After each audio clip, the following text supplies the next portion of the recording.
Sebuah rekaman ramai dibicarakan warganet di media sosial Telegram pada Senin 22 Juli 2024. Dalam rekaman tersebut memperlihatkan momentum prajurit Brigade Pasukan Khusus ke-14 sedang melakukan kontak tembak dengan musuh, tepatnya di Vladimirovka, arah Donetsk Selatan. Kedua kubu ini terlibat aksi baku tembak yang tak terhindarkan. Tampak sejumlah tentara Rusia benar-benar serius dalam melayangkan tembakannya. Mereka berpindah dari satu tempat ke tempat yang lain, seperti yang terlihat dalam rekaman yang diabadikan oleh kamera yang dipasang pada pelindung kepala tentara Rusia. Tidak diketahui pasti seperti apa selanjutnya. Video ini viral dan menuai beragam respon dari warganet.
Давай, братан, беги нахуй!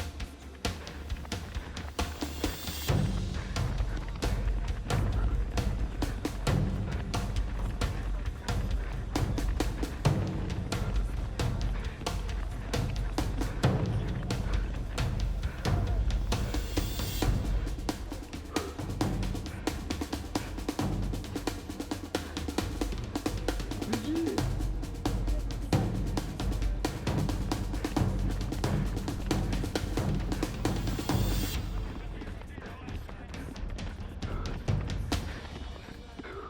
Download Tribun X sekarang, menghadirkan lokal menjadi Indonesia.